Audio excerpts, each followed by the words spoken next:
So you eat clean, train consistently, sleep 7 hours, but still you are not being able to burn fat efficiently, constantly. What if I told you there is a hidden enzyme that could be sabotaging your progress? And once you understand how this enzyme works, your fat loss journey will be way easier. So my name is Sebastian. I'm a certified nutrition consultant. I've been training for 16 years and I worked with more than 170 professionals. I help professionals get in shape, fix health problems, and focus on longevity. And in this video, I'm going to explain to you this enzyme. It's an interesting concept. And basically, if you don't understand it, I don't believe you can burn fat, get to a low body fat percentage, especially after 30. So let's jump into the video. First of all, what is this enzyme? So this enzyme is called HSD, and it's also fat storage enzyme. This is how I like to call it. And the full name is here. So this enzyme converts inactive cortisol into active cortisol. And this is the visual representation of that. So we have cortisol is converted to cortisol here through this enzyme. But at the same time, you can convert cortisol, which is active, into cortisone, which is inactive. You can even find medications, cortisone medications, to reduce inflammation. So these medications are anti-inflammatory. Okay, in this video, we're not going to talk a lot about cortisol. If you didn't know, but I'm sure you know, it's a stress hormone. So when you're stressed, cortisol will be released into the bloodstream. So this is like a protection mechanism. Your body will sense some kind of danger, and cortisol will do some certain actions inside the body. For example, enhance cognitive function, or digestion will slow down, or the nutrients will be more utilized by the most important things like the organs. Okay, so what you need to know until now: inside fat cells, it triggers fat storage mode, and I'm going to explain everything in detail. So first of all, the real danger is metabolic syndrome. So this is the sum of all these problems here. So abdominal obesity, diabetes, high cholesterol, and high blood pressure. Okay, how fast it converts inactive cortisol into active cortisol determines the rate of fat storage in many people. This enzyme, it's basically the root cause. Okay, you could have low stress or be very good at controlling your stress levels. Maybe you are performing meditation, you are walking in the nature, you are doing stretching in the morning, you are getting the sun and so on. And for that, of course, you'll have low levels of cortisol in your blood.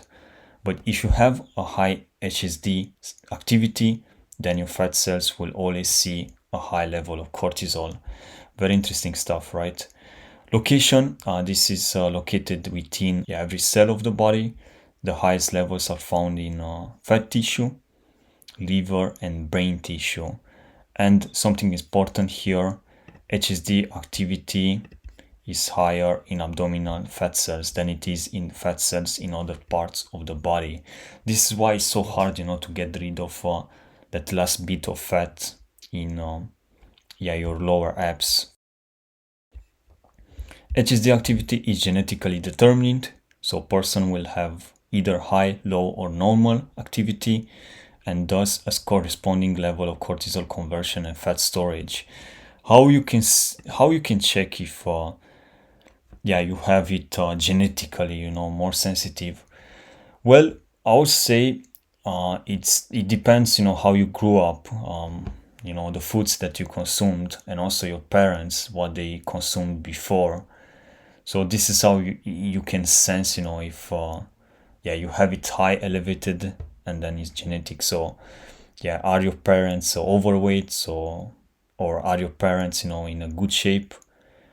This will affect you a lot. So this is why usually if the parents are a bit overweight, the kids will be as well. So now you can connect some dots here. Okay, moving on. Blood levels of cortisol is only 50%, and cortisol levels inside your cells represent order health.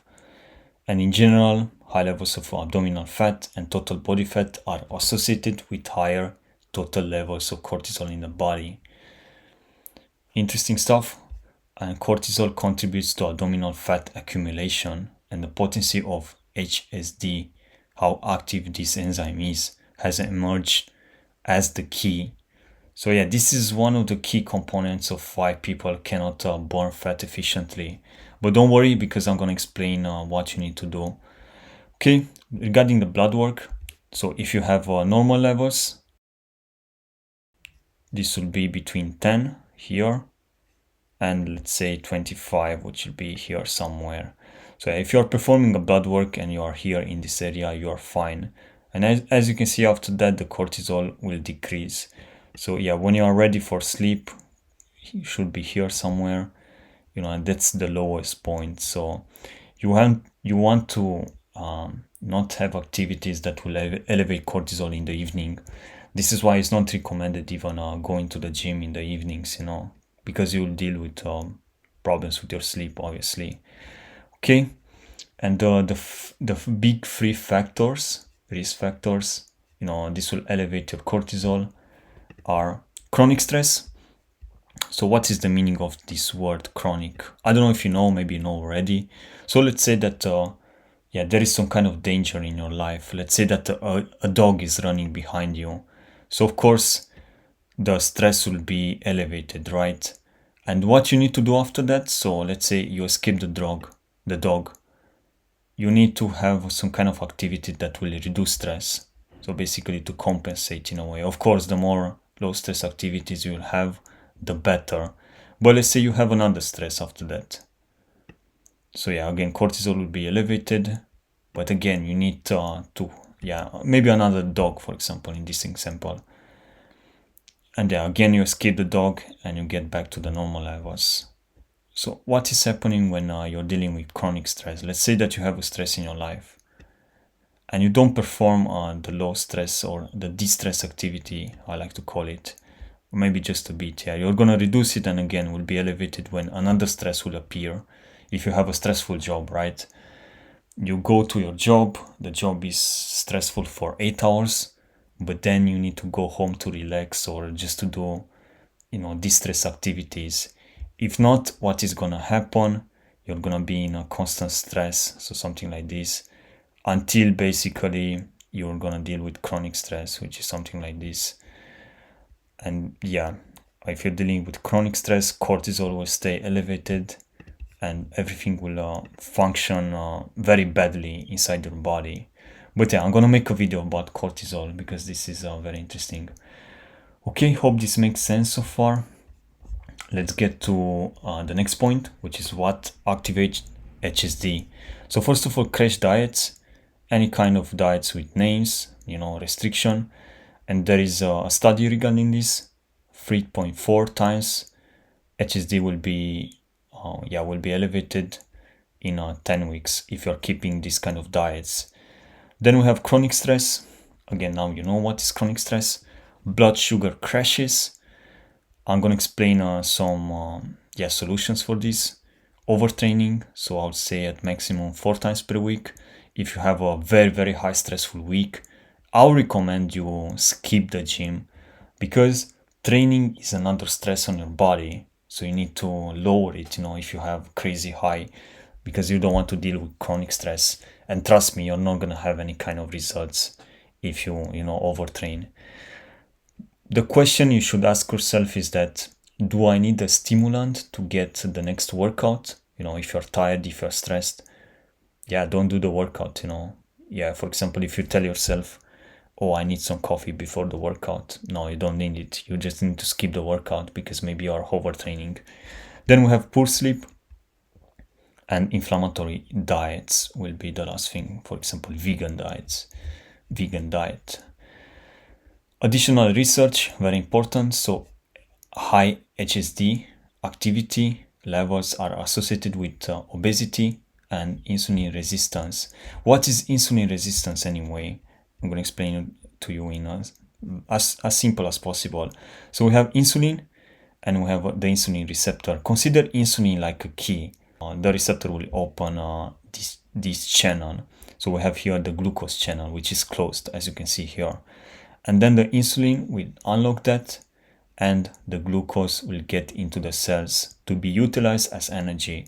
But let's say that you have a lot of glucose here. And what is going to happen? The insulin is not going to open, this channel.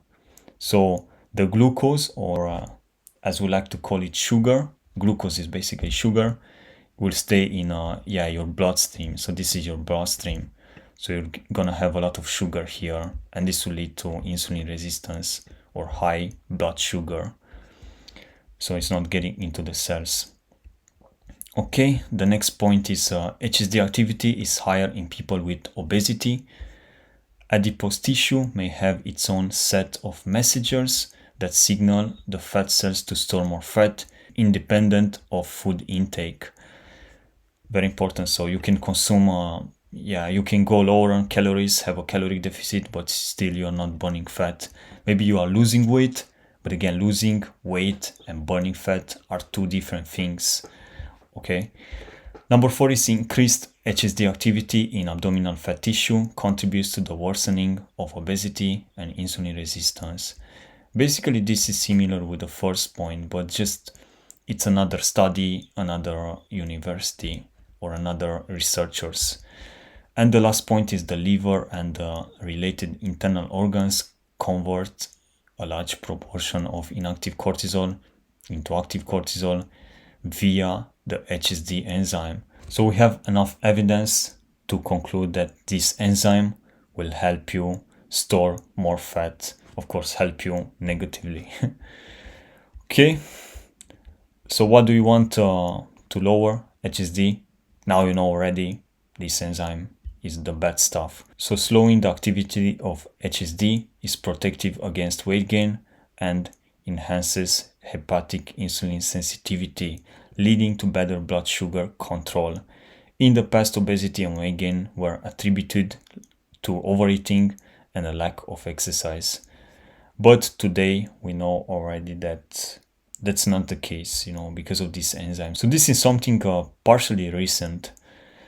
Okay. So what lowers HSD? Let's get into the actionable steps. First, we have flavonoids. These are found in berries, apples, onions, grapefruit, oranges. Then we have licorice root extract. It contains another flavonoid that inhibits HSD. So the thing with flavonoids, these are also antioxidants. So you need antioxidants to combat the pro-oxidants like pollution or maybe even the sun. So you need to keep a balance. Of course, the more antioxidants you have, the better will be for your body. Then we have blood sugar stability. And for this, I have a few tips for you. So every meal should be consumed with all the macronutrients. So we have protein, carbs, and fats. Always have them in a meal. Then we have eat your meals outside. There are some studies saying that this will positively influence the blood sugar. And of course, be intentional, meaning don't eat when you're stressed. Don't eat and watch something, television or something. No, just enjoy the food, be intentional. Then we have deep sleep. I would recommend for this to go to bed before 11 and then wake up at 7. And I have a video about this. Probably I'm going to add it in the description. And then avoid the extreme restriction. So keto, carnivore, vegan, maybe even vegetarian. Okay, and the final ideas are, first of all, HSD activity increases with age. So if you're older, you have higher sensitivity. Inhibition of HSD may be a novel therapeutic strategy for treating diabetes and obesity. So if they can create some kind of medication for this, but even though if you don't fix the root causes, which I mentioned above, a drug will not do a lot. Number 3 is reducing its activity has been shown to reduce belly fat despite the high fat and high calorie diet. So this is an interesting point, and I have a cool example for this. This is my student Adam, and he went from 22% body fat to 15% body fat in 6 months. And just imagine that this guy was consuming more than 4,000 calories a day. So that's a lot, that's not, caloric deficit. Even a caloric surplus will be, we can call it like an extreme caloric surplus, because we wanted to gain, like a lot of muscle mass. So you can see the power of solving hormonal health as well. So yeah, we applied definitely everything that is here, a lot of flavonoids and so on. And yeah, the result was fantastic in my opinion. You can see from skinny fat to lean muscular. Okay, number 4, higher levels of growth hormone are associated with reduced HSD activity. So people with low growth hormone levels also suffer from muscle loss and fat gain. Yeah, this could be another topic for another video. Sprinting, for example, it will boost growth hormone. But yeah, definitely I'm gonna make another video about that. So yeah, this is it about this enzyme. If you understand it, you have to take action, because if not, you can try caloric deficits, running, at 5 a.m. and so on, but still is not gonna work. So just to recap, understand what this enzyme is. Now you understand, of course. Apply these actionable steps, and yeah, this should be it for this video. So let me know if you have any questions on my Instagram, if I can help you with anything. You can book a call with me if you're interested in working one-on-one with me. And yeah, nothing else. See you in the next video.